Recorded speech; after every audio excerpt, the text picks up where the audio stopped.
இஸ்லாமிய சமூகம் என்பது இது ஆள் பலத்தை கொண்டோ அறிவு பலத்தை கொண்டோ அதிகார பலத்தை கொண்டோ வெற்றி பெற்ற சமூகம் அல்ல.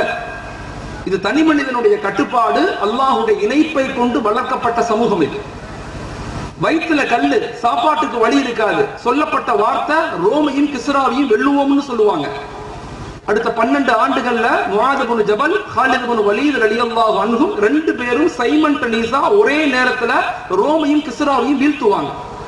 சாப்பாட்டுக்கு வழி இல்லாத சஹாபாக்கள் அவ்வளவு வலிமையாக இருந்ததின் காரணம் என்னன்னா அல்லாஹ்வுடைய இணைப்பும் சுய கட்டுப்பாடு, ஒழுக்கமான வாழ்வியல். இந்த ஒழுக்கமான வாழ்வியல் நம்முடைய குடும்பங்கள்கிட்ட கொடுக்கப்படுதா? எப்படி கொடுக்கணும் நான் அடுத்து சொல்லுவேன். அப்ப நம்ம சமூகம் எதிர்கொள்ளக்கூடிய ப்ராப்ளம்ஸ் என்ன அப்படின்னா ஒழுக்க ரீதியான பலகீனம், இது 2வது. 3வது நம்ம சமூகம் எதிர்கொள்ளக்கூடிய பிரச்சனை உடலியல் ரீதியான பலகீனம். ஆரோக்கியத்தின் மீது நம்ம கவனம் செலுத்துறதே இல்லை. ஆரோக்கியத்தின் மீது ரொம்ப பலகீனமாக இருக்கிறோம். 100 முஸ்லிம்கள்ல 36 முஸ்லிம்கள் நோயாளிகளாக இருக்கிறோம். ஹாஸ்பிட்டலுக்கு போனா அநேக நோயாளிகள் முஸ்லிம்களாக இருக்கிறோம். சமூகத்தை வலிமையாக கட்டமைக்கணும் அப்படின்னா ஒரு ஆரோக்கியமான சமூகத்தை உருவாக்கணும். ஆரோக்கியமான சமூகமாக நாங்க மாறணும். நோயாளிகளை வச்சு, கஷ்டப்படக்கூடியவங்களை வச்சு, நோய்கள் இருக்கிறவங்களை வச்சு சமூக எழுச்சி ஏற்படுத்த முடியாது. ஹஜ்ரத் ரசூலுல்லாஹி ஸல்லல்லாஹு அலைஹி வஸல்லம் சொன்னாங்க, ஒரு மனிதனுக்கு அல்லாஹ் ஈமானுக்கு அடுத்து ஒரு நசீபாக கொடுக்கக்கூடிய விஷயம் சிஹர், ஆரோக்கியம்னு சொன்னாங்க. நாம நம்முடைய ஆரோக்கியத்தின் மீது எவ்வளவு கவனம் செலுத்துறோம்? பெரிய பலகீனமாக இருக்கிறோம். இதை எப்படி சரி செய்யணும்? இது 3வது பிரச்சனை. 4வது பிரச்சனை என்னன்னா மென்டல் ஹெல்த் டிசார்டர், மனநோய். இன்னைக்கு எல்லாத்துக்குமே மனநோய் அதிகரிக்குது. கணவன் மனைவி உறவு முறைகள் விரிசல், குழந்தைகள் வளர்ப்பு கஷ்டம், உறவுகளை பேணி வாழ்றது கஷ்டம், வீட்டில் இருக்கக்கூடிய வயதான மக்களை அவங்களை கண்ணியமாக நடத்துறதுல பெரிய பலகீனம், அண்ணன் தம்பி அக்கா தங்கச்சி உறவுகள்ல மிகப்பெரிய பலகீனம். மனிதர்களாக நாம் மென்டலி பாதிக்கப்பட்டு கொண்டிருக்கிறோம். இதை யோசிச்சு பாருங்க. நான் திரும்ப சொல்றேன், இது முஸ்லிம் கம்யூனிட்டியில மட்டும் இல்ல, எல்லா மனித இனத்துக்கே வந்த பெரும் பாதிப்பாக ஆய்வுகள் சொல்லுது. பெரும் பாதிப்பாக. படிப்பு அதிகமாயிருச்சு, டெக்னாலஜி அதிகமாயிருச்சு, கண்டுபிடிப்புகள் அதிகமாயிருச்சு, எல்லாமே அதிகமாயிருச்சு. ஆனா மனிதனை நேசிப்பது குறைஞ்சு போச்சு. மனிதனை மன்னிக்கிறது குறையுது. மனிதர்களுக்குள்ள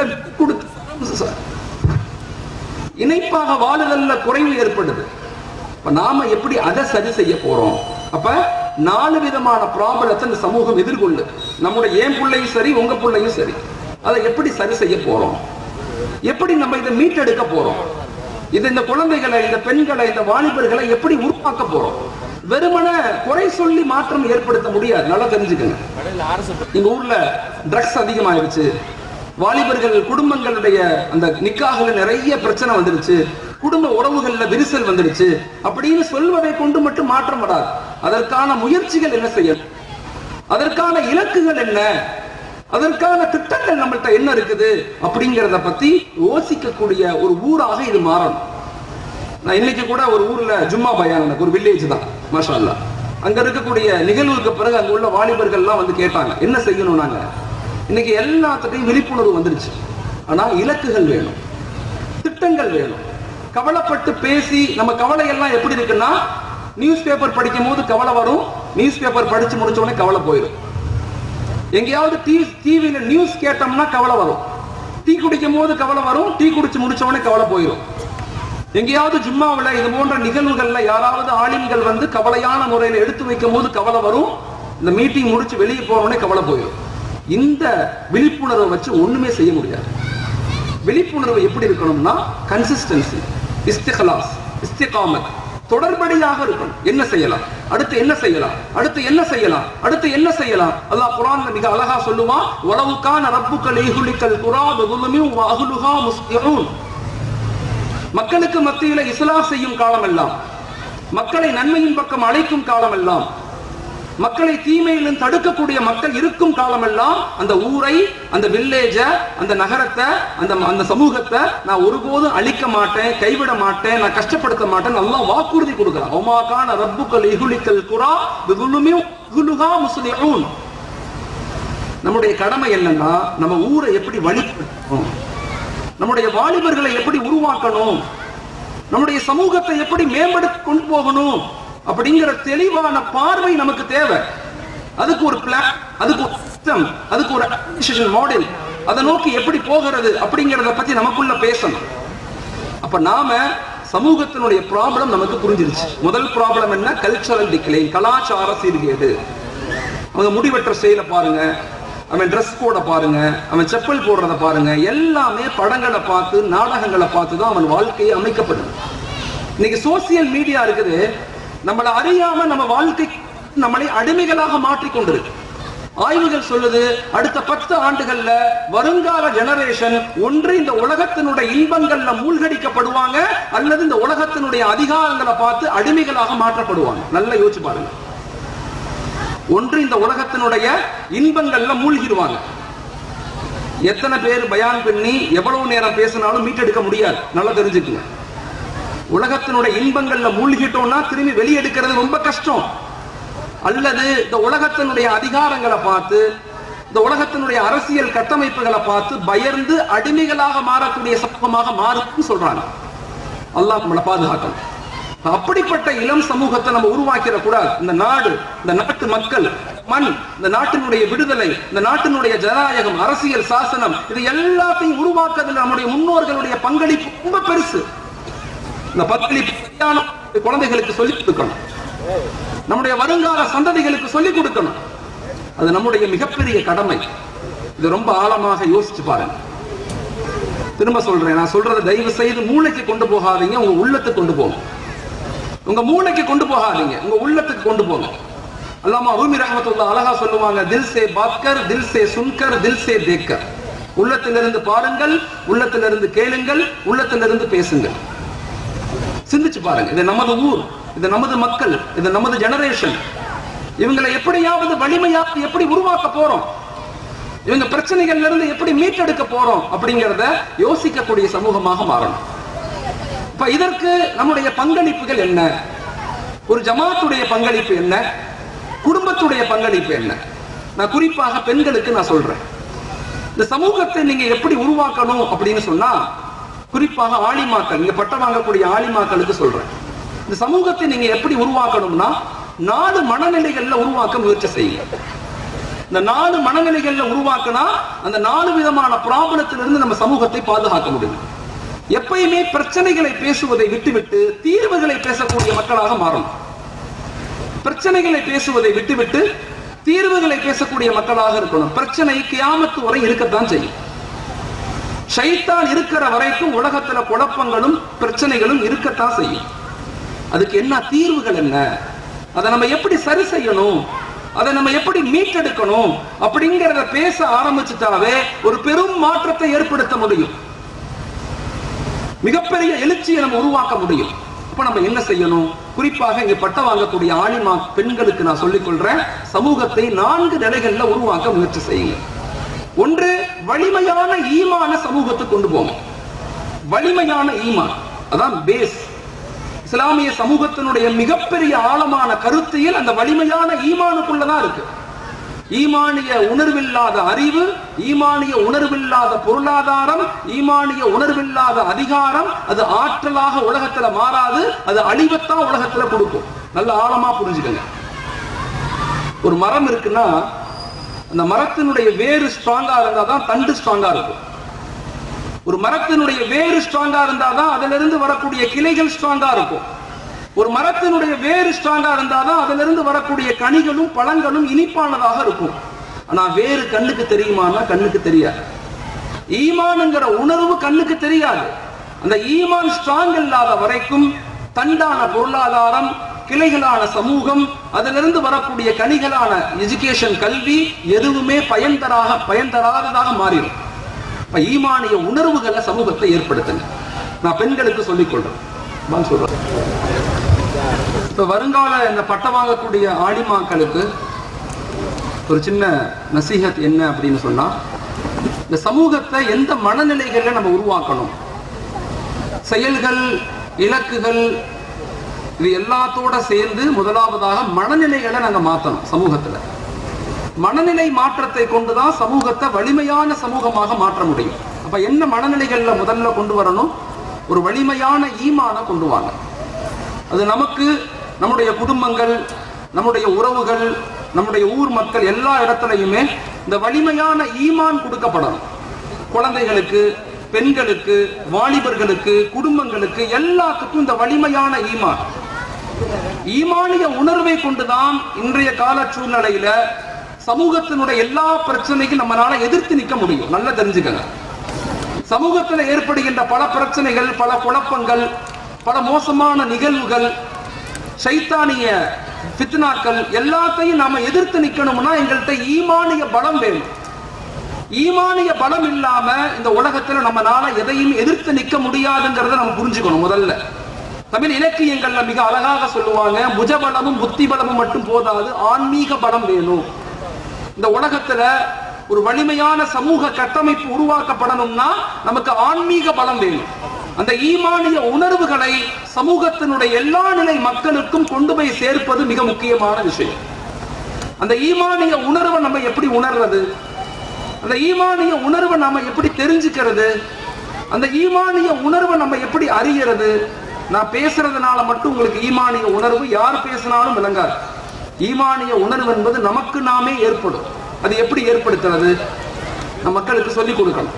குறிப்பாக ஆலிமாக்கள் பெண்களுக்கு சொல்லிக் கொடுக்கணும். ஈமான்ங்கிறது பேரின்பம். அதை எப்படி விளங்குறது? 4 விஷயங்களை கொண்டு ஈமான புரிஞ்சுக்க முடியும். ஒன்று, நம்முடைய தொழுகை, நம்முடைய இபாதாத்துகளை ரூஹானியத்தா மாற்றணும். கடனுக்கு வேலை செய்யறத முதல்ல நிப்பாட்டணும். கடனுக்கு தொழுகிறது, கடனுக்கு திக்ர் செய்யறது அப்படியெல்லாம் இல்லாம ஒவ்வொன்னையும் உணர்ந்து உணர்ந்து செய்யணும். தக்பீர் கட்டும் போது நான் தக்பீர் கட்டுறேன், யா அல்லாஹ் உனக்காக தொழுகிறேன். ருக்கு செய்யும் போது மெதுவா, சஜிதா செய்யும் போது மெதுவா, தொழுகையின் மீது ரொம்ப கவனமாக இருக்கும் போது ஈமானிய இன்பத்தை நம்மளால அறிய முடியும். ஈமான் என்பது பேரின்பம். நம்ம கலிமா சொல்லி முஸ்லிம் இஸ்லாத்துக்கு வந்திருக்கிறோம்னு சொன்னா அல்லாஹ் நம் மீது செய்த மிகப்பெரிய பாக்கியம் அது. அது நம்முடைய முன்னோர்கள் முன்னோர்கள் முன்னோர்கள் நம்மெல்லாம் துருக்கியிலிருந்து வரல, நம்மெல்லாம் சவுதியிலிருந்து வரல. இதே மண்ணுல இதே மக்களாக ராமசாமி, முனுசாமி, குப்பசாமியா தான் நம்ம இருந்தோம். நம்முடைய முன்னோர்கள் அப்படித்தான் இருந்தாங்க. ஏதோ ஒரு சூழ்நிலையில் அந்த தீனுடைய மார்க்கம் அவங்களுக்கு கிடைத்ததனுடைய விளைவு இன்னைக்கு உங்களுக்கும் நாங்களும் நீங்களும் இன்னைக்கு முஸ்லிம்களாக இன்னைக்கு வாழ்றோம். அந்த ஈமானிய இன்பத்தை நம்ம அறியணும். அதற்குத்தான் மதரசாக்கள், அதற்குத்தான் இது போன்ற பட்டமளிப்பு விழாக்கள், அதற்குத்தான் இது போன்ற நிகழ்வுகள். இப்ப ஈமானிய இன்பத்தை நம்ம அறியணும். முதலாவதாக ஈமானிய இன்பத்தை அறியணும்னா இபாதாத்துகள் மீது கவனம் செலுத்தணும். 2வது, குர்ஆன் ஓதக்கூடியவங்களாக மாறணும். குர்ஆன் ஷரீஃபை பார்த்து விளங்கி படிக்கக்கூடியவங்களாக மாறணும். குர்ஆனுக்குன்னு சில கடமைகள் இருக்கு. பிலீவ் இட், அதை நம்பணும். ரீட் இட், அதை படிக்கணும். அண்டர்ஸ்டாண்டிங், அதை விளங்கணும். பாண்டர் இட், அதை ஆய்வு செய்யணும். பிராக்டிஸ் இட், அதை வாழ்க்கையில அமல் செய்யணும். ஸ்ப்ரெட் இட், அதை மக்கள்கிட்ட கொண்டு போய் சேர்க்கணும். இது குர்ஆனுடைய கடமைகள். குர்ஆனை எப்ப நம்ம ஓத ஆரம்பிக்கிறோமோ அந்த ஈமானிய வலு, அந்த ஈமானிய பலம் நமக்கு கிடைக்கும். உலகமே நம்மளை எதிர்த்து வந்தாலும், உலகமே நமக்கு எதிராக திட்டங்கள் சூழ்ச்சிகள் செய்தாலும் நமக்கு ஒண்ணுமே தெரியாது. நம்ம வெரி ஸ்ட்ராங்கான, மிகப்பெரிய எலிஜிபிலிட்டி உள்ள, மிகப்பெரிய கட்டமைப்பு உள்ள சமூகமாக நாங்க மாறுவோம் எப்ப அந்த குர்ஆனுடைய தொடர்பு எங்களுக்கு கிடைச்சிட்டா. வீட்டுல எவ்வளவு கவலைகள், தொல்லைகள், துன்பங்கள், எவ்வளவு மோசமான நிலைகள் ஏற்பட்டாலும் நாங்க ஒரு ஸ்ட்ராங்கான சொசைட்டியாக எப்ப மாற முடியும்னா எங்களுக்கும் அல்லாஹ்வுக்கும் மத்தியில தொடர்புகளை நாம் சரி செய்து கொள்ளணும். இதான் இன்னைக்கு சமூகத்துக்கு செய்ய வேண்டிய முதல் அட்வைஸ். கல்வி தேவை, சமூகம் தேவை, பொருளாதார கட்டமைப்பு தேவை, அரசியல் கட்டமைப்பு தேவை, அதிகாரத்துக்கு வரணும் தேவை, எல்லா தேவை. ஆனா அவசியம் என்ன, நோக்கம் என்ன? அல்லாஹ்வோடு நம்மை இணைத்துக் கொள்ள வேண்டும். எப்ப அல்லாஹ்வோடு நம்மளை இணைச்சு கொண்டோமோ முழு சமூகத்தையும் மாற்றி அமைக்க முடியும். வரலாற்றுகள் எடுத்து படிச்சு பாருங்க. வரலாறுகளை படித்த சமூகம் மட்டும்தான் வரலாறுகளை உண்டாக்க முடியும், இருக்கிற வரலாறை பாதுகாக்க முடியும். வரலாறு தெரியாத சமூகத்தினால் வரலாறை உண்டாக்கவும் முடியாது, இருக்கிற வரலாறை பாதுகாக்கவும் முடியாது. அவ்வளவு பெரிய வரலாறுகளை எடுத்து பார்த்தா நம்முடைய முன்னோர்களுடைய மிகப்பெரிய எழுச்சியின் அடையாளம் டைரக்ட் கம்யூனிகேஷன் வித் அல்லாஹ், அல்லாஹ்வுடைய தொடர்பு, நபியினுடைய முஹப்பத், குர்ஆனுடைய தொடர்பு. இதை கொண்டுதான் ஒரு வலிமையான சமூகமாக மாறணும். பொருளாதாரம் அவசியம் தேவை, சமூக கட்டமைப்பு தேவை, கல்வி எழுச்சி தேவை. ஆனா நோக்கம் என்ன? அல்லாஹ்வுடைய தொடர்பு. தொடர்பை எப்படி அறிவது? இபாதாத்துகளை சரியா செய்யணும், டெய்லி குர்ஆன் ஷரீஃப் ஓதணும். 3வது, காலை மாலை விக்ர்கள் செய்யணும். அல்லாஹ்வுடைய பெயரை அதிகம் உச்சரிக்கக்கூடிய சமூகமாக மாறணும். நாங்க பலகீனப்பட்டதன் நோக்கம் என்னன்னா, நாங்க பாராமுகமாக அட்டென்ஷன் இல்லாத சமூகமாக மாறிக்கிட்டு இருக்கோம். நல்லா யோசிச்சு பாருங்க. இஸ்லாமிய சமூகம் என்பது ஏதோ பலகீனமான சமூகம் எல்லாம் கிடையாது. முதல்ல தெரிஞ்சுக்க, நான் ஆய்வின் அடிப்படையில் சொல்றேன். இந்தியா முழுக்க, உலகம் முழுக்க பல நாடுகளுக்கு ஆய்வுக்காக போய் பார்த்து நான் சொல்றேன். நம்ம பலகீனமான மக்கள் கிடையாது. we are not liability of India, we are asset of India. நாங்கள் இந்தியாவுடைய சுமைகள் கிடையாது, இந்தியாவுடைய சொத்துக்கள். படிச்சவங்க இருக்கிறாங்க, பண்பாளர்கள் இருக்கிறாங்க, தியாகம் செய்யக்கூடியவங்க இருக்கிறாங்க, செலவு செய்யக்கூடியவங்க இருக்கிறாங்க, உலமாக்கள், இளைஞர்கள், இப்படி எல்லா நிலையிலும் வலிமையான சமூகமாக இருந்தும் ஏன் பின்தங்கி போயிட்டோம்னா, எதையும் நாங்கள் பின்பற்றாத சமூகமாக இருக்கோம். எதையுமே நாங்க பின்பற்றல. எங்களுக்கு எல்லாத்துக்கும் கைடன்ஸ் இருக்கு, எங்களுக்கு எல்லாத்துக்கும் வழிகாட்டுதல் இருக்கு. கல்வி, பொருளாதாரம், சமூக கட்டமைப்பு, எல்லாத்துக்கும் வழிகாட்டுதல் இருக்கு. இதை விட அதிகமாக அல்லாஹ் நம்ம கூட இருக்கிறான். நபியினுடைய வாழ்க்கை நம்ம கூட இருக்குது. அல்லாஹ்வுடைய கலாம் குர்ஆன் நம்ம கூட இருக்கு. நம்முடைய முன்னோர்களுடைய வழி எல்லாம் இருந்து நம்ம ஏன் பின்தங்கி போறோம்னா, எதையுமே நம்ம செயல்படுத்தல. அதனாலதான் பின்தங்கி போறோம். அதனாலதான் அதிகாரத்துல இல்ல. அதனாலதான் எல்லா நிலையிலும் பின்தங்கிய சமூகமாக கட்டமைக்கப்படுறோம். நாங்க வலிமையாகணும்னா மக்களிடத்துல ஈமானிய உணர்வுகளை ஏற்படுத்துங்க. யா அய்யுஹல்லதீன ஆமனூ இஸ்பிரு வஸாபிரு வராபித்து வத்தகுல்லாஹ லஅல்லக்கும் துஃப்லிஹூன். ஈமான் கொண்ட மக்களே, நீங்கள் பொறுமையாக இருங்கள். என்ன நடந்தாலும் பொறுமையாக இருங்கள். வஸாபிரு, உங்களுக்குள் சகித்துக் கொள்ளுங்கள். உங்களுக்குள் அன்பை வெளிப்படுத்துங்கள். உங்களுக்குள் விட்டு கொடுத்து மன்னித்து சகோதரத்துவத்தோடு வாழுங்கள். ஆனால் வராபித்து, உங்களை நீங்கள் கட்டமைத்துக் கொள்ளுங்கள். கல்வியை கொண்டு, பொருளாதாரத்தை கொண்டு, அரசியல் கட்டமைப்புகளை கொண்டு, சமூக கட்டமைப்புகளை கொண்டு நாம் நம்மை வலுப்படுத்த வேண்டிய மிக முக்கியமான காலகட்டத்தில் இருக்கிறோம். இதை நம்ம செய்யலைன்னு சொன்னா அடுத்த 20-30 வருஷத்துல நாம் இந்த நாட்டினுடைய அடிமைகளாக மாற்றப்படுவோம். ஒரு வலிமையான சமூகம் நமக்கு தேவை. கல்வியில, பொருளாதாரத்துல, சமூக கட்டமைப்புல, இந்த நாட்டினுடைய வளர்ச்சியில பங்கு பெறக்கூடிய சமூகமாக மாறணும். இந்த நாடு, இந்த மண், இந்த மக்கள் எல்லாத்தையும் நேசிக்கணும். அப்படிப்பட்ட இளம் சமூகம், இளம் பெண்களை உருவாக்க வேண்டிய பொறுப்பு நமக்கு இருக்கு. இஸ்லாமிய மார்க்கம் என்பது சமநிலை வளர்ச்சி உடையது. கடந்த 300 வருஷமா நாங்க பின்தங்கி போனதனுடைய காரணம் என்ன தெரியுமா? கடந்த 300 வருஷம் 1600 700க்கு பிறகு நம்ம கொஞ்சம் கொஞ்சமா பின்தங்கிட்டோம். பின்தங்கி போனதனுடைய காரணம் என்ன? நாம் சமநிலையை இழக்கிறோம்.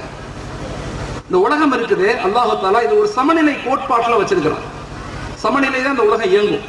நம்ம சமநிலையை இழக்கிறோம். ஆன்மீகத்துக்குள்ள போனவங்க சமூகத்தை பத்தி யோசிக்கிறது இல்லை.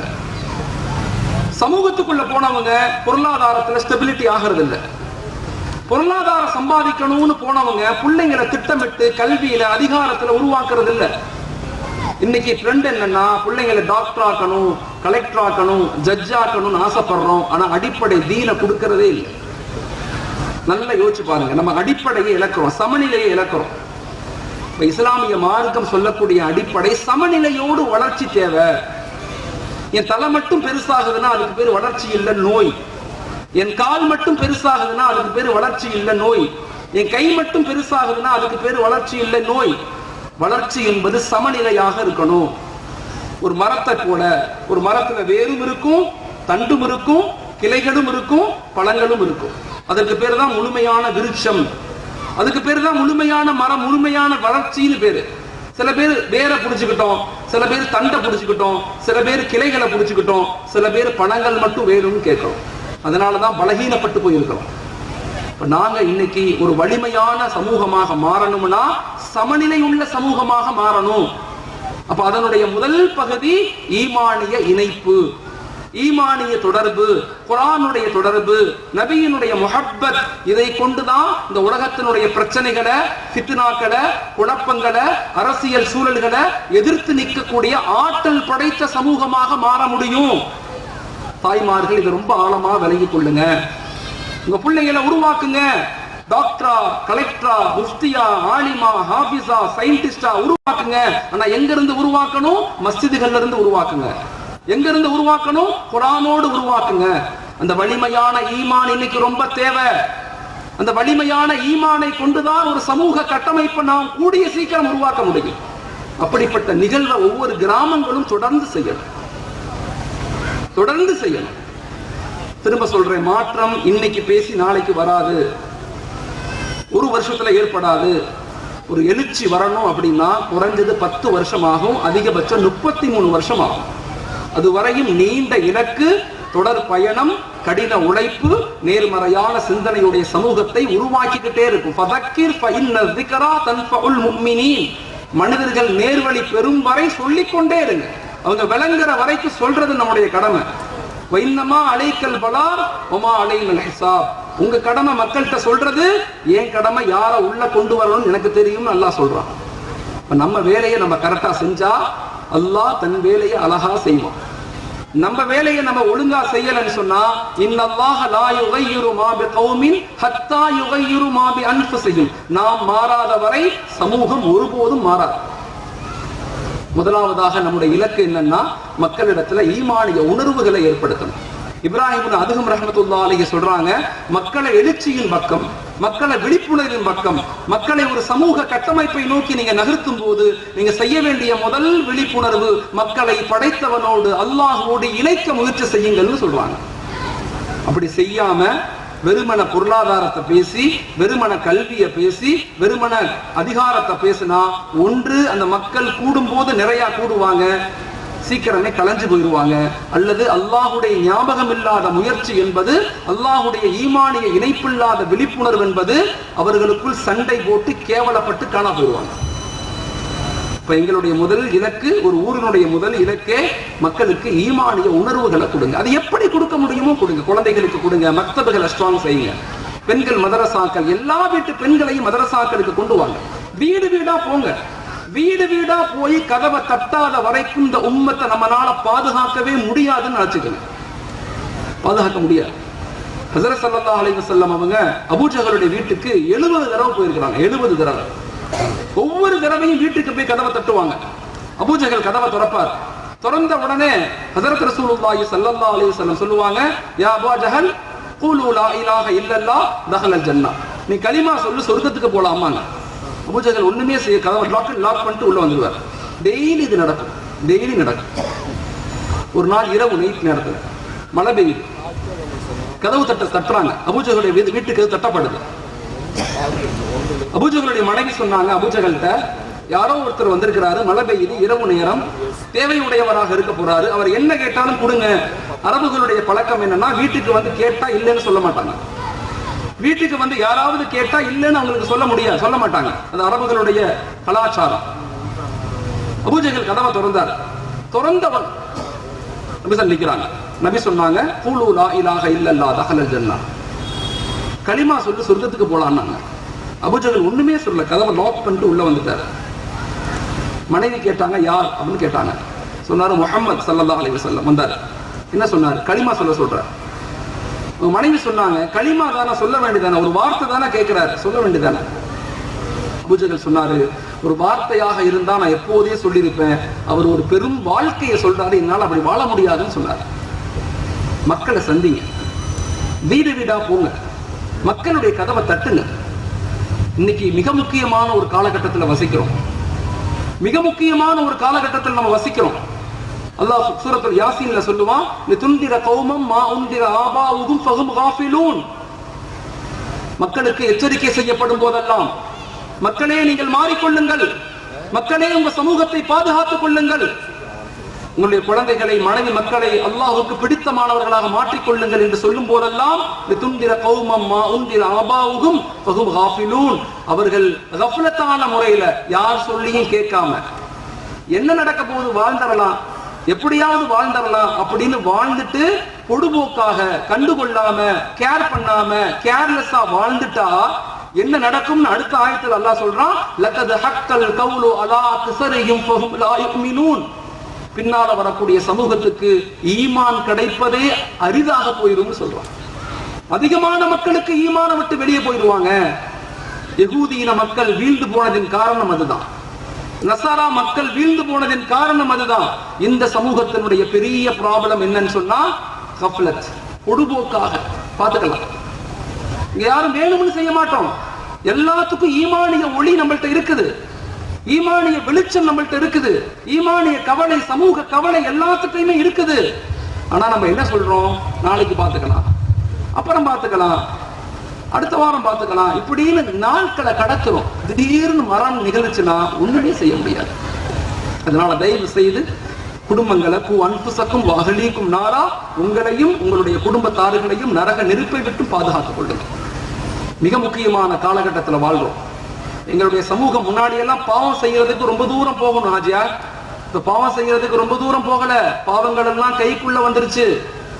எல்லா பாவங்களையும் மனிதன் தனிமையில் வீட்டுக்குள் உட்கார்ந்து செய்ய முடியும்.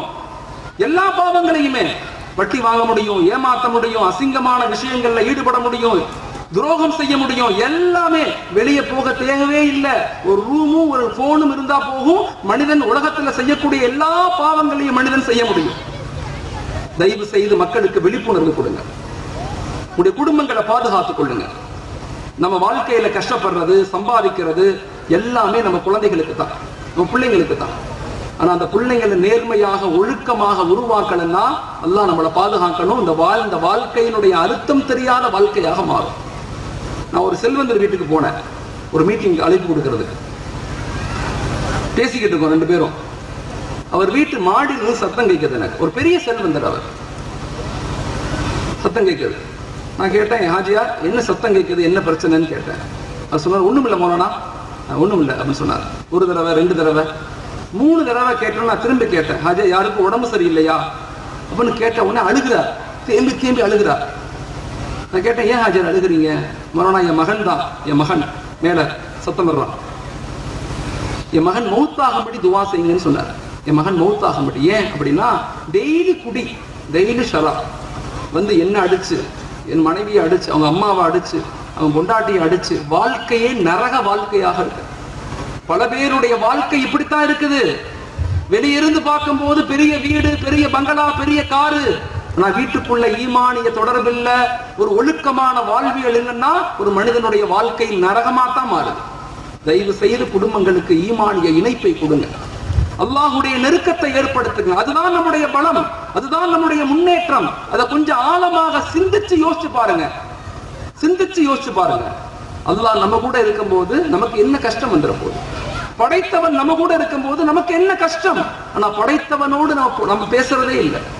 மனிதர்கள்ட்ட புலம்புறமே தவிர அல்லாஹ்ட்ட புலம்புறோமா? புலம்புறதே இல்லை. மனிதர்கள்ட்ட தான் புலம்புறோம். அது சரியில்லை, இது சரியில்லை, அப்படி பண்ணிட்டாங்க, இப்படி பண்ணிட்டாங்கன்னு புலம்புறமே தவிர என்னைக்காவது தொழுகைக்கு பிறகு தனிமையில உட்கார்ந்து கொஞ்ச நேரம் அல்லாஹ்ட்ட புலம்புறோமா?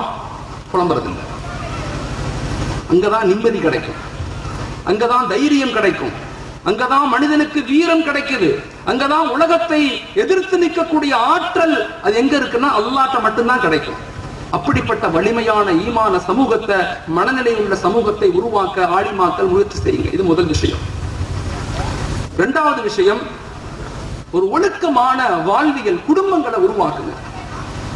ஒரு ஒழுக்கமான வாழ்வியல் குடும்பங்களை உருவாக்குங்க. குழந்தைகளை திட்டமிட்டு வளருங்க, திட்டமிட்டு குழந்தைகளை வளருங்க. ஏனோ தானோன்னு பிள்ளைகளை வளர்க்காதீங்க. தயவு செய்து நான் சொல்றேன், ஆண்களுக்கும் சரி பெண்களுக்கும் சரி. குழந்தைகளை அந்த ஒழுக்கமாக வளர்க்கும் போது பெண்கள் 4 ஃபார்முலாக்களை பின்பற்றணும். ஒரு ஃபார்முலா, அந்த ஃபார்முலாவுக்கு பேரு 4A ஃபார்முலான்னு சொல்லுவாங்க, உளவியல்ல சொல்லுவாங்க. குழந்தைகள், நம்ம குழந்தைகளை சீரான குழந்தைகளா உருவாக்கணும்னா முதல்ல அட்டென்ஷன் வேணும். குழந்தைகள் மீது கவனம் செலுத்துங்க. அவங்க எங்க போறாங்க, யார்கிட்ட பேசுறாங்க, நண்பர்கள் யாரு, அவன் பேக்ல என்ன வச்சிருக்கிறான், ஜாமெட்ரி பாக்ஸ்ல என்ன வச்சிருக்கிறான், எல்லாத்தையும் செக் பண்ணுங்க, கவனப்படுத்துங்க, கவனப்படுத்துங்க. காலையில எழுந்திருக்கும் போது பக்கத்துல உட்காருங்க, நைட்டு படுக்கும் போது பக்கத்துல உட்காருங்க. ஒரு கவனமான முறைகளை கையாளுங்க. நம்ம கவனப்படுத்துறதே இல்லை. எங்க போறான், யார்கிட்ட பேசுறான், அவன் என்ன படிக்க போறான், இலக்கு என்ன, எதுவுமே தெரியாது. ஏன்? நாம் இந்த உலகத்தினுடைய இன்பங்கள் மூழ்கடிக்கப்பட்டுக்கிட்டு இருக்கோம். ஒரே பெட்ல படுத்திருப்பாங்க குடும்பம். கணவன் இந்த பக்கத்து திரும்பி போன் பார்ப்பாரு, மனைவி இந்த பக்கத்து திரும்பி போன் பார்க்கும், நடுவுல புள்ள படுத்திருக்கும். பல குடும்பங்கள் இப்படித்தான் இருக்கு. இன்னைக்குள்ள ஆய்வு, சமீபத்தில் இன்னைக்கு கவுன்சிலிங் எனக்கு வந்துச்சு. ஒரு ஃபேமிலி என்கிட்ட பேசினாங்க, கணவன் மனைவிக்கு தனித்தனி ரூம். அந்த அம்மா தனியா ரூம்ல படுத்திருக்கு, இந்த கணவர் தனியா ரூம்ல. இப்படித்தான் குடும்பம் நடத்துறாங்க பல பேர். ஏன்? பிரைவசி, சுதந்திரமா இருக்கணும், எங்களை டிஸ்டர்ப் பண்ணக்கூடாது, டிஸ்டர்ப் பண்ணக்கூடாது அப்படிங்கிற மனநிலைக்கு மனிதன் போய் ஷைத்தானுடைய அடிமைகளாக மனிதன் மாற்றப்படுகிறான். மனிதன் மாற்றப்படுகிறான். கணவன் மனைவி உறவு முறைகள் மிக முக்கியமானது. அடுத்த சமூகத்தை உருவாக்கணும்னா அந்த அட்டென்ஷன் ரொம்ப இம்பார்ட்டன்ட். குழந்தைகள் மீது கணவன் மனைவி அட்டென்ஷன் கவனப்படுத்துதல். ஒரு மனைவி தன் குழந்தைகிட்ட எப்படி பேசணும்?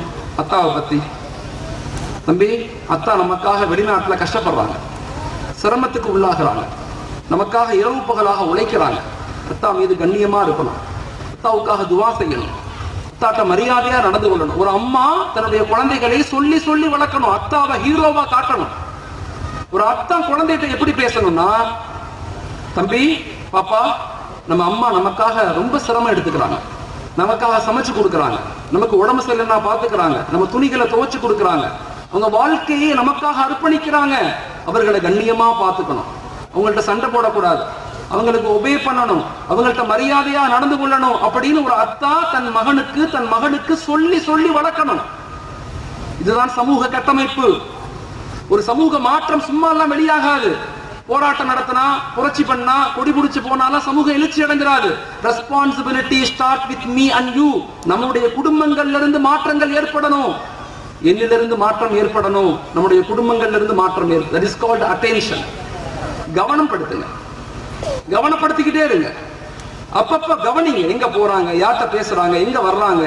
நீங்க பாட்டு குழந்தைய, அந்த குழந்தை எங்க போகுதுன்னு தெரியல, எங்க வருதுன்னு தெரியல, நண்பர்கள் யாரு, டீச்சர்ஸ் யாரு, பேக்ல என்ன வச்சிருக்கா, ஒண்ணுமே இல்லை. இன்னைக்கு நல்ல ஆய்வு சொல்லுது, நல்லா தெரிஞ்சுக்கங்க, கல்லூரிகள்ல படிக்கக்கூடிய மாணவர்களை விட பள்ளிக்கூடங்கள்ல படிக்கக்கூடிய மாணவர்கள் சீக்கிரமே கெட்டு போறாங்கன்னு ஆய்வு சொல்லுது. அத பெற்றோர்கள் கண்காணிங்க. என்ன படிக்கிறான், யார்கிட்ட படிக்கிறான், குர்ஆன் எப்படி ஓதுறான். நான் வருத்தப்பட்டு சொல்றேன், நாங்க ஒரு 3 மதரசாவில் என்ட்ரன்ஸ் நடத்தினோம். கிட்டத்தட்ட 200க்கும் மேற்பட்ட மாணவர்கள் அந்த என்ட்ரன்ஸ்க்கு வர்றாங்க. நான் வருத்தப்பட்டு நான் சொல்றேன், வந்த மாணவர்கள்ல வெறும் 10% மாணவர்கள் கூட குர்ஆன் ஓத தெரியல, இங்கிலீஷும் படிக்க தெரியல, தமிழும் படிக்க தெரியல. நல்லா யோசிச்சு பாருங்க. 7வது படிச்சவர், 8வது படிச்சவர், 9வது படிச்சவர். பெற்றோர்கள் என்ன கவனம் செலுத்துறோம்? குழந்தைகள் எங்க போறாங்க, மதரசாக்களுக்கு போறாங்க, யார்கிட்ட போறாங்க, கவனப்படுத்தணும், கவனமாக இருக்கணும். மிக முக்கியமான ஒரு பகுதி. துல்ஃபிகார் சாப் மிகப்பெரிய ஒரு ஆலிம், உலகத்தில் வாழக்கூடிய ஒரு மிகப்பெரிய ஷேக், நக்ஷபந்தி தரீக்கத்தினுடைய உச்சகட்டமான ஒரு ஷேக். அவங்க ஒரு பயான்ல பேசும்போது சொல்றாங்க, இன்னைக்கு துல்ஃபிகார் உலகத்துல இவ்வளவு பெரிய அறிவாளியாக, ஒரு ஞானியாக, ஒரு மிகப்பெரிய ஸ்காலரா இருக்கிறன்னா அது என்னுடைய முயற்சியை கொண்டு அல்ல, அது என்னுடைய முயற்சி, என்னுடைய திறமை, என்னுடைய படிப்பை கொண்டு அல்ல, எங்க அம்மாவுடைய துவாவை கொண்டுன்னு சொல்றார். எங்க அம்மாவுடைய துவா சொல்லிட்டு சொன்னாரு, எங்க அம்மா டெய்லி தஹஜ்ஜுத்ல எந்திரிச்சு எங்களுக்காக துவா செய்வாங்க. எங்க வீட்டுல 7 குழந்தைகள், ஒவ்வொரு குழந்தையுடைய பேர் சொல்லி துவா செய்வாங்க. இப்படி துவா செய்யும் போது நான் 3-4 மணிக்கு முழிச்சுக்குவேன். எங்க அம்மா எந்திரிக்கும் போது நானும் முழிச்சிருவேன். எங்க அம்மா ஒவ்வொரு பேரா சொல்லும் போது படுத்தே இருப்பேன். எப்ப எங்க அம்மா துல்ஃபிகார், என் மகன், யா அல்லாஹ் என் மகன் துல்ஃபிகார்னு சொன்ன உடனே எழுந்து வேக வேகமா ஓடி எங்க அம்மாவுடைய மடியில படுத்துக்குவேன். எங்க அம்மா அத்தஹியாத்துல உட்கார்ந்து அல்லாஹ்ட்ட துவா செய்வாங்க, நான் மடியில படுத்துக்குவேன். மடியில படுத்த உடனே எங்க அம்மா தன்னுடைய வலது கையால் என் தலையை தடவி கொடுத்துக்கிட்டே இடது கையால் அல்லாஹ்ட்ட கேட்பாங்க, யா அல்லாஹ் என் மகன் துல்ஃபிகாரை பொருந்திக்கொள், யா அல்லாஹ் என் மகன் துல்ஃபிகாரை பொருந்திக்கொள், யா அல்லாஹ் என் மகன் துல்ஃபிகாருக்கு நல்ல அறிவு ஞானத்தை கொடு, இந்த மார்க்கத்தை பாதுகாக்கக்கூடிய, சமுதாயத்தை ஒன்றிணைக்கக்கூடிய, உன்னுடைய பெயரை, உன் ஹபீபுடைய பெயரை உலகம் முழுக்க எடுத்து வைக்கக்கூடிய மிகப்பெரிய ஆலிமாக உருவாக்கி கொடு அப்படின்னு எங்க அம்மா கேட்ட துவாக்கள் இன்னும் என் காதுகளில் விழுகுது. இந்த துல்ஃபிகாருடைய வளர்ச்சி என்னுடைய அறிவை கொண்டல்ல, எங்க அம்மாவுடைய துவாவை கொண்டு. இங்க வந்திருக்கிற தாய்மார்கள், தகப்பன்மார்கள், எத்தனை பேர் உங்க மனதில் கை வச்சு பாருங்க, என்னைக்கு நாம நம்முடைய குழந்தைகளுடைய பேர் சொல்லி துவா செய்யறோம்? என் மகன் அப்துல்லா, என் மகன் அப்துல் காதர், என் மகள் ஃபாத்திமா, என் மகள் ஆயிஷா, என்னைக்காவது நாம துவா செய்யறோமா அல்லாஹ்ட்ட? ஒரு சமூக மாற்றம் எப்படி ஏற்படும்? ஒரு சமூக எழுச்சியை நம்ம எப்படி ஏற்படுத்த போறோம்? அந்த உணர்வு ரீதியான இணைப்பு, அந்த அட்டென்ஷன் ரொம்ப முக்கியம். 2வது அப்ரிசியேஷன். அடிக்கடி குழந்தைகளை பாராட்டுங்க. குழந்தைகளை சரியாக உங்களோடு இணைக்கணும்னா பாண்டிங் சரியா இருக்கணும். ஒரு பெற்றோருக்கும் குழந்தைகளுக்கும் பாண்டிங் சரியா இருக்கணும். இன்னைக்கு பாண்டிங் வீட்டுல இல்ல, அதனாலதான் வெளியே போயிடலாம், ஆணும் சரி பெண்ணும் சரி. அந்த அப்ரிசியேஷன் வெளியே கிடைக்குது. யாராவது ஒரு ஆண் பார்த்து ஒரு பெண்ணை, ஒரு ட்ரெஸ் நல்லா இருக்குன்னு சொன்னா அந்த பெண் நினைச்சுக்கிறாங்க உலகத்துல இவன் தான் சிறந்தவன் நினைக்கிறாங்க. அதே போலதான் ஒரு ஆண், ஒரு ஆண் என்ன செய்யறான்? யாராவது ஒரு பெண் அந்த ஆணை பார்த்து ஒரு ட்ரெஸ் ஹேண்ட்ஸமா இருக்கு, உன் ட்ரெஸ் ஹேண்ட்ஸமா இருக்கு, நீ ரொம்ப அழகா இருக்கு அப்படின்னு சொல்லிட்டா அந்த ஆண் நினைச்சுக்கிறான் என் பெற்றோர்களை விட இந்த பெண் என்னை ரொம்ப நேசிக்கிறான்னு நினைச்சிருவாங்க. பாண்டிங் மிஸ் ஆகுது. பாண்டிங் எங்க இருந்து வரணும்னா வீடுகள்ல இருந்து வரணும். நம்ம குழந்தைகளை அடிக்கடி பாராட்டணும். நான் அடிக்கடி பல பயான்கள்ல சொல்லியிருக்கிறேன். என்னோட 2வது பெண் குழந்தை சமீபத்தில் என்கிட்ட கேட்கிறாங்க, அத்தான் நீங்க முதல்லலாம் என்னை வெரி குட்னு சொல்லுவீங்க, இப்ப நீங்க சொல்றதே இல்லை, யூ டோன்ட் மென்ஷன் தட் சொல்றாங்க, நீங்க மென்ஷன் அப்படி சொல்லவே மாட்டேங்கிறீங்க. டக்குன்னு நான் உணர்ந்தேன், சொன்னேன் ரியலி சாரி பாப்பா, நான் தெரியாம மறந்துட்டேன், நான் இனிமே சொல்லுவேன். சிரிச்சுக்கிட்டே என் பொண்ணு சொல்றாங்க என்கிட்ட, I feel very happy to, நீங்க என்னை வெரி குட்னு சொல்லும் போது நான் ரொம்ப சந்தோஷமா ஃபீல் பண்றேன். ஒரு குழந்தை புகழ்வதை விரும்புறாங்க. நம்ம குழந்தைகளை புகழணும், அப்ரிசியேஷன் பண்ணணும், அடிக்கடி பாராட்டணும். உன் ட்ரெஸ் நல்லா இருக்கு, இன்னைக்கு ரொம்ப நீட்டா இருக்க, நல்லா படிக்கிற நீ, உனக்காக நான் துவா செஞ்சேன், எனக்காக நீ துவா செய், இப்படிங்கிற ஒரு இணைப்பு பாண்டிங் குடும்பத்துல கொண்டு வரணும். இதான் சமூக மாற்றம். சமூக மாற்றம்னா சும்மா மாற்றம்னா என்ன நமக்கு விளங்க மாட்டேங்குது. சமூக மாற்றம்னா நம்ம குடும்பங்களுடைய வெளிச்சி தான் சமூக மாற்றம். 3வது அஃபெக்ஷன், அன்பை வெளிப்படுத்துங்க. அன்பை வெளிப்படுத்துங்க. தயவு செய்து வீடுகள்ல அன்பை வெளிப்படுத்துங்க. கணவனை அன்பை வெளிப்படுத்துங்க, கணவன் மனைவியுடைய அன்பை வெளிப்படுத்துங்க, குழந்தைகள் வெளிப்படுத்துங்க, பெரியவங்க வெளிப்படுத்துங்க. அன்பை வெளிப்படுத்த பழகுங்க. தயவு செய்து அஃபெக்ஷனை வெளிப்படுத்துங்க. சில பேர் ஆண்கள் வெளியில ரொம்ப ஃப்ரீயா இருப்பார், வீட்டுக்கு வந்தா இப்படி இருப்பார், பேசவே மாட்டார், ஒதுங்கி ஒதுங்கி உட்காருவார், வந்தா போன வந்து உட்கார்ந்துருவார். இன்னைக்கு தான் நான் ஒரு ஆய்வுல படிச்சேன், ஆண்களை விட பெண்கள் 3 மடங்கு அதிகமா பேசுவாங்க. ஆண்களை விட பெண்கள் 3 மடங்கு அதிகமா பேசுவாங்க. இது ஆண்களுக்கு புரியறது இல்லை. பல பிரச்சனைகளுக்கு காரணம் அதுதான். மனைவி பேசும்போது அப்படியா அப்படியா அப்படியா, ஓகே நல்லது அப்படின்னு கேட்டுக்கிட்டே ஒரு ஆண் அந்த பெண்ணை நம்ம கூட இணைக்கணும். அதே போல ஒரு பெண் ஆணுடைய உளவியல் என்ன, அவர் எப்படி இருப்பார், எப்படி யோசிப்பார், எப்படி சிந்திப்பார் அப்படிங்கறத ஏத்துக்கணும். இது அஃபெக்ஷனை வெளிப்படுத்தணும், அன்பு வெளிப்படுத்தணும். 3வது அக்செப்டன்ஸ். 3வது என்ன? அக்செப்டன்ஸ். ஏற்றுக்கொள்ளணும். வாழ்க்கையை நம்ம குழந்தைகள் சிறந்த குழந்தைன்னு ஏற்றுக்கொள்ளணும். எல்லா நிலையிலும் அதை ஏற்றுக்கொள்ள பழகணும். இப்படிப்பட்ட ஒரு ஃபார்முலாவோடு நம்ம வாழ்க்கையை அமைச்சுக்கிட்டோம் அப்படின்னு சொன்னா நம்முடைய வாழ்க்கை, குடும்ப வாழ்க்கை மிகச்சிறப்பாக இருக்கும். ஒரு சிறந்த குழந்தை சமுதாயத்தை நம்மளால உருவாக்க முடியும். இது 2வது பொறுப்பு, ஒழுக்கமான வாழ்வியல். 3வது பொறுப்பு ஆளுமையான கல்வி. ஒரு வலிமையான கல்வி உள்ள சமூகத்தை கட்டமைக்கணும். நம்ம கல்வியை கொண்டுதான் நம்முடைய அதிகாரத்தை, நம்முடைய உரிமைகளை, நம்முடைய வரலாற்றுகளை, நம்முடைய கலாச்சாரங்களை பாதுகாக்க முடியும். இந்தியாவில் ஒரு கமிஷன் போட்டாங்க, உங்களுக்கு எல்லாம் தெரியுமான்னு தெரியல. அந்த கமிஷனுக்கு பேர் மண்டல் கமிஷன் பேர். 1979 போடப்பட்ட கமிஷன். இந்த கமிஷன் எதுக்கு போட்டாங்கன்னு சொன்னா, இந்தியாவில் வாழக்கூடிய எஸ்சி எஸ்டி மக்கள், இந்தியாவில் வாழக்கூடிய எஸ்சி எஸ்டி மக்கள், தலித் மக்கள், மலைவாழ் மக்கள், இவங்க மிகவும் பின்தங்கி இருக்கிறாங்க.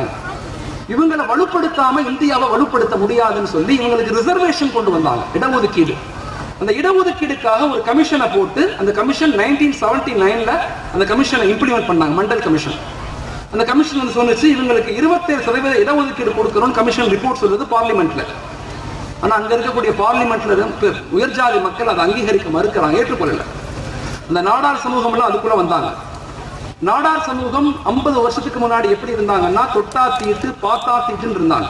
தொட்டா தீட்டு பாத்தா தீட்டு, செருப்பு போட்டு நடக்கக்கூடாது, ஆண்கள் தோல்ல துண்டு போடக்கூடாது, பெண்கள் மேலாடை போடக்கூடாது, ஒரு ஹோட்டலுக்கு போனா, டீ கடைக்கு போனா கொட்டாங்குச்சியில தான் டீ கொடுப்பாங்க, அப்படித்தான் இருந்தாங்க. ஆனா இன்னைக்கு மொத்த இந்திய வளர்ச்சியில நாடார் சமூகத்தினுடைய பங்களிப்பு 50%. 2000க்கும் மேற்பட்ட பள்ளிக்கூடங்கள் நடத்துறாங்க, 1000க்கும் மேற்பட்ட கல்லூரிகள், medical college, Tamil Nadu mercantile bank, பெரும் இண்டஸ்ட்ரியல் டெவலப்மெண்ட் எல்லாத்தையும் பண்றாங்க. எப்படி இருந்த மக்கள் இன்னைக்கு இவ்வளவு பெரிய கட்டமைப்பை நோக்கி நகர்ந்ததுக்கு காரணம் கல்வி எழுச்சி, சமூக கட்டமைப்புல கல்வி எழுச்சி.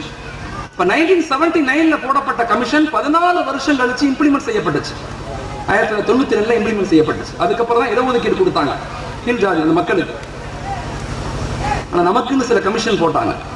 2005 சச்சார் கமிட்டி, யாராவது படிச்சிருக்கிறோமா தெரியாது.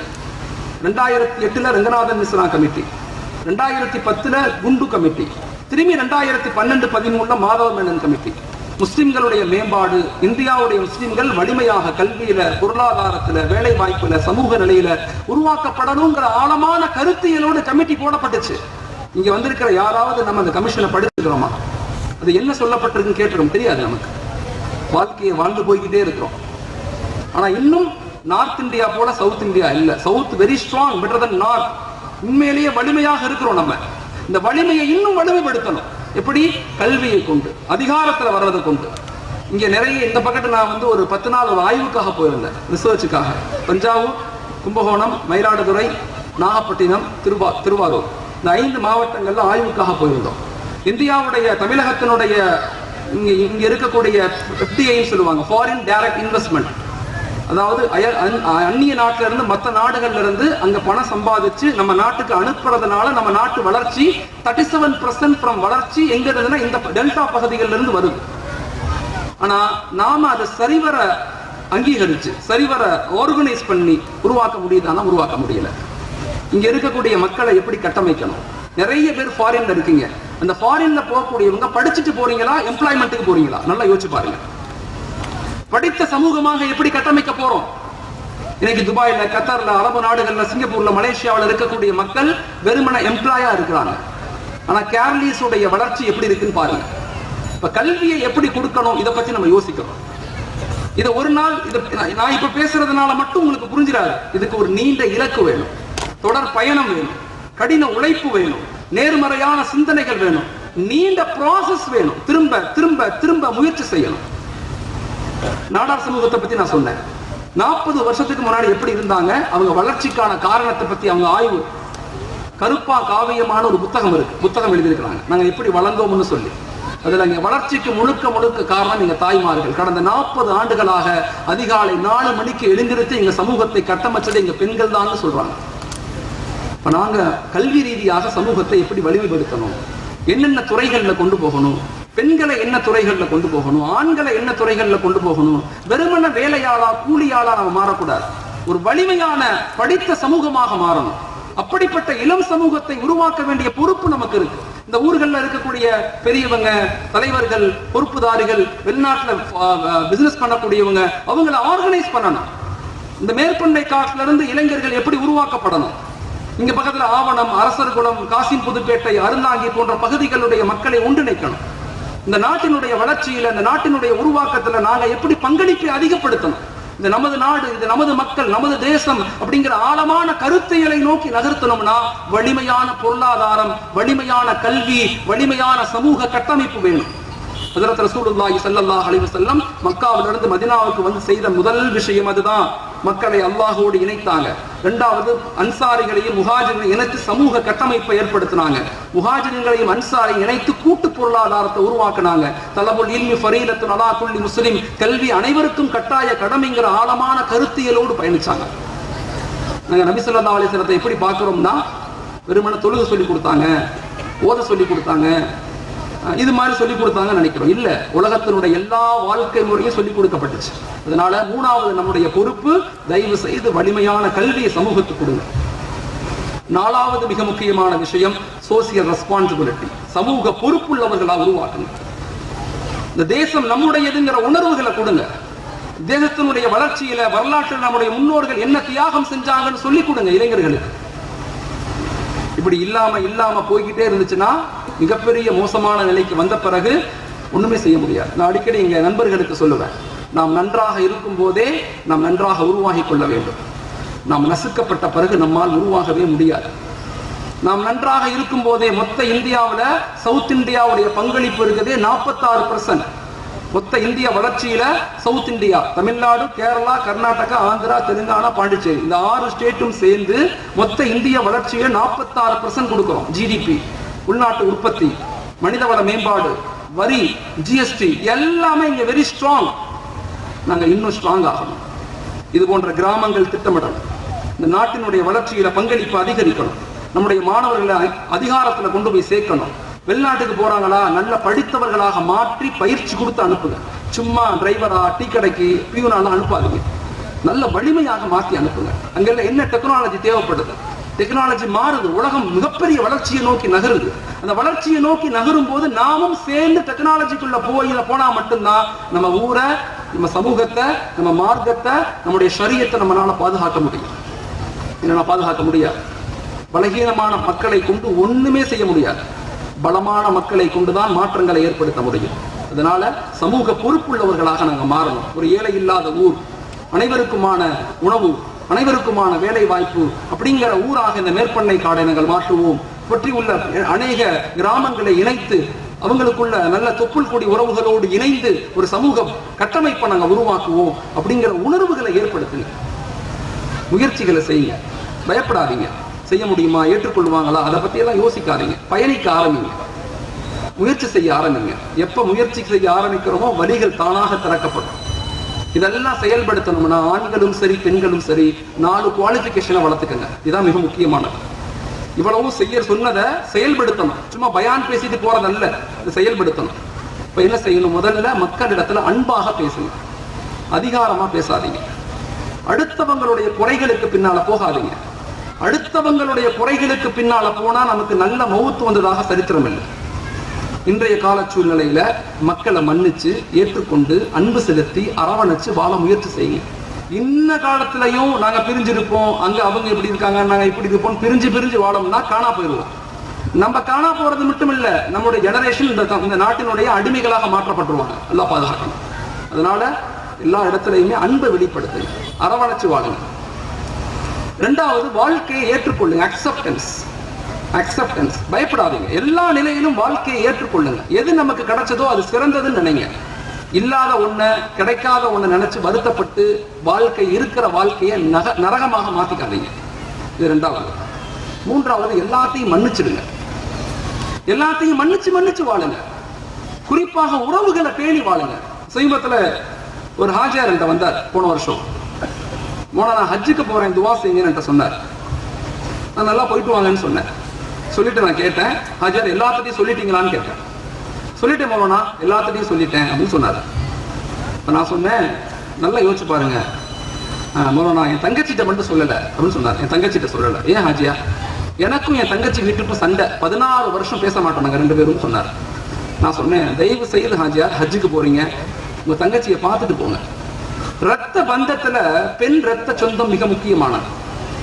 வீட்டுல பரக்கத்து வேணும், வறுமை இல்லாத வாழ்க்கை வேணும், திடீர் மரணங்கள்ல இருந்து பாதுகாக்கப்படணும்னா உறவுகளை பேணி வாழுங்க. உறவுகளை பேணலன்னு சொன்னா நிச்சயமாக நம்முடைய வாழ்க்கை மிகப்பெரிய கை சேதத்துல இருக்கும். அதுலயும் குறிப்பாக பெண் ரத்த சொந்தம், நம்ம கூட பிறந்த அக்கா தங்கச்சி மீது ரொம்ப கவனம் செலுத்துங்க. அவங்களோட இணைந்து வாழ முயற்சி செய்யுங்க. நான் சொன்னோடனே அவர் சொன்னாரு, இல்ல மௌலானா போனா சண்டை வந்துடும், பெருசா வந்துடும். நான் சொன்னேன், இல்ல போயிட்டு வாங்க நீங்க அப்படின்னு சொன்னேன். அடுத்த நாள் வந்தார் ஹாஜியார். அடுத்த நாள் லொகுருக்கு வந்துட்டு என்னை கட்டிப்பிடிச்சு ஓன்னு அழுதார். திரும்பி அழுகிறார். சின்ன பொண்ணு மாதிரி, 60 வயசு இருக்கும் அவருக்கு. இப்போ நான் சொன்னேன், ஏன் ஹாஜியார் அழுகிறீங்க? போனா நீங்க சொன்ன மாதிரியே என் தங்கச்சி வீட்டுக்கு நான் போனேன். பயந்து போனேன், சண்டை வந்துடுமோ, எதுவும் கேட்டுருவாங்களோ, திட்டிடுவாங்களோ, என் மனசை புண்படுத்திடுவாங்களோன்னு போனேன். வீட்டு கதவை தட்டினோடனே என் தங்கச்சி தான் கதவை திறந்தா. என் தங்கச்சி கதவை திறந்தோடனே என்னை கட்டிப்பிடிச்சிட்டு ஓன்னு அழுதுட்டா மௌலானா. என் தங்கச்சி கட்டி பிடிச்சிட்டு ஓன்னு அழுதுறா. என் தங்கச்சி அழுதுட்டு என் தங்கச்சி என்ற சொன்னா, அண்ணே நீங்க என்னைக்கு ஹஜ்ஜுக்கு போறீங்கன்னு கேள்விப்பட்டனோ அன்னையில இருந்து நான் ஹஜ்ஜத்துல துவா செய்யறேன், யா அல்லாஹ் என் அண்ணனை என் வீட்டுக்கு அனுப்பிடுன்னு சொல்லி. யா அல்லாஹ் என் அண்ணனை என் வீட்டுக்கு அனுப்பிடுன்னு நான் துவா செஞ்சேன். அல்லாஹ் என் துவாவை கபூல் செஞ்சுட்டான். அதுக்காக நான் அழுகிறேன். சொன்னாரு, மௌலானா நாங்க எல்லாரும் உட்கார்ந்து சேர்ந்து சாப்பிட்டோம். எங்க வீட்டுல இருந்து எல்லாத்தையும் நான் கூட்டிட்டு போனேன், சேர்ந்து உட்கார்ந்து சாப்பிட்டோம். மாஷா அல்லாஹ். சாப்பிட்ட பிறகு நான் இப்ப ஹஜ்ஜுக்கு போறேன். இப்படியே நான் மௌத்தா போனாலும் பரவாயில்ல. நம்ம எல்லாரும் ஒண்ணு புரிஞ்சுக்கணும், உலகத்துல மக்கள் அனைவரும் நல்லவர்கள், யாரும் தப்பானவங்க எல்லாம் கிடையாது. சூழ்நிலைகள், மனிதனுடைய ஆசைகளின் காரணமாக மனிதன் தவறு செய்கிறானே தவிர மனிதன் எல்லாரும் நல்லவர்கள். இது அஹ்சன். தீமைகளை கொண்டு வெல்ல முடியாது. தீமைகளை நன்மைகளை கொண்டுதான் வெல்ல முடியும். அதனால மக்களை மன்னிச்சிடுங்க. அல்லாஹ் நம்மளை மன்னிக்கணும்னா மனிதர்களை நாம மன்னிக்கணும். அப்பதான் அல்லாஹ் நம்மளை மன்னிப்பான். 4வது, சுயநலம் இல்லாம சமூக சேவை செய்யுங்க. சுயநலம் இருக்கக்கூடாது. இதை செஞ்சா எனக்கு என்ன கிடைக்கும், மக்கள் எனக்கு என்ன கொடுப்பாங்க, மக்கள் என்ன புகழுவாங்களா, இல்லை என் பேரை போடுவாங்களா, என்னை முன்ன உட்கார வைப்பாங்களா, அப்படிங்கிறதெல்லாம் யோசிக்காதீங்க. அல்லாஹ்வுக்காக எல்லாத்தையும் செய்யுங்க. செய்யும் போது நம்ம காலத்துல நம்ம செய்யற மாதிரி தெரியும், தியாகம் செய்வோம். ஆனா அந்த தியாகத்தினுடைய வெளிப்பாடு நமக்கு கிடைச்சிடும். இல்ல அப்படின்னு சொன்னா நம்முடைய குடும்பங்கள்ல இருந்து அல்லாஹ் பெரும் சிந்தனைவாதிகளை, பெரும் உலமாக்களை, பெரும் சமூக எழுச்சியாளர்களை உருவாக்கி கொடுப்பான். இன்னல்லாஹ லா யுதீஉ அஜ்ரல் முஹ்ஸினீன்.